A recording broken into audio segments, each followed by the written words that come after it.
Hey, Klaus here with another episode of the Ecommerce Coffee Break. This time I want to go back to the topic of iOS and the impact of the changes on iOS 14 and 15 into the marketing landscape. So what's happening right now, and you probably know about this already, iOS 14.5 has been rolled out and Facebook advertisers can feel already the impact, while it's only a small portion of people who actually have upgraded. About 10% of people have upgraded.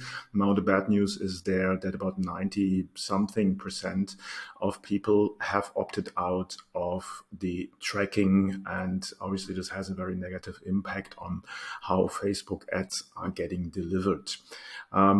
Interesting fact there is that people are starting now complaining that they see random ads in their Facebook news feed, which makes totally sense. If you opt out of the tracking, Facebook will still continue to serve you ads in your news feed, but they're obviously not tailored to your interests anymore. So you might see ads that are dealing with cat food while you're not even having a cat.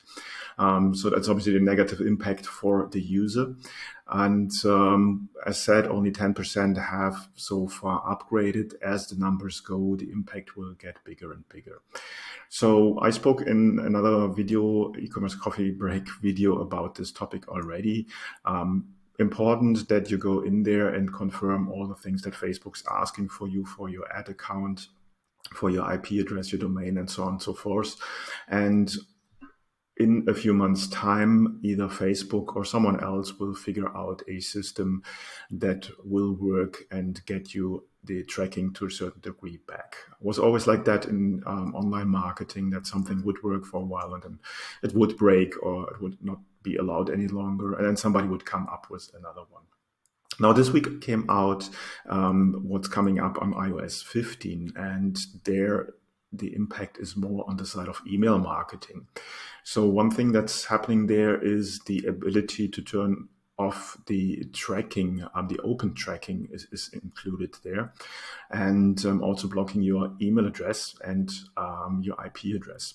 So in other words, if you have a subscriber and you're sending out your email campaigns, then you will not be any longer able to track the opening rate of this specific campaign. Now, obviously, opening rate was always a very important KPI to find out how good or bad your email campaign is performing. And this will go for Apple users if they opt in for this one. And the same with the IP address. Now, the IP address is not that important, but the open tracking as well. So going forward, obviously, the email service providers like MailChimp, Klaviyo, ActiveCampaign, you name them, are busy trying to figure out what would be the best way going forward. And as for Klaviyo, I'm a Klaviyo partner. They recommend that you focus on the KPI of the click rate of your email. That means you will not focusing any more on the opening rate, because that will be not a reliable number or figure any longer, but you focus on the click rate. So you want to make sure that you get a high click-through rate, and obviously this goes hand in hand with the layout, the styling, the ad copy of your email, which always was important. So these are just the two things that are happening right now. Apple is really determined to go deeper and deeper into data privacy. And in the following months, we will see Google jumping on this bandwagon as well. So it will overall become more difficult to get valid data from your marketing activities. Again, there will be systems coming up, but they might be relatively difficult to implement. So it will be not as easy as it was in the past for complete newbies in online marketing or in e-commerce to use all these systems. On the good note is it will sort of also clean out the market place, and people who really have a professional background and do this for a living can profit from this.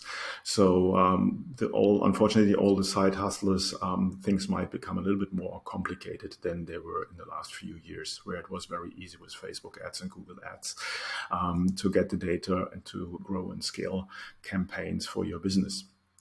So there's a bit of a mixed bag of news there. Overall, I would recommend to stay positive, and I would also recommend to diversify your marketing and look into marketing channels that are sort of out of the beaten track, and there might be huge opportunities in other marketing channels. You just have to explore and dive deeper into these to find what works best for your business. Hope that makes sense.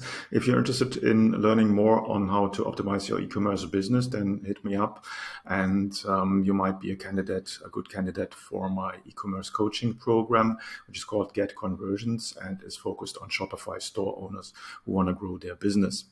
Other than that, subscribe, like, and comment as always, and I see you in the next e-commerce coffee break. Have a good one.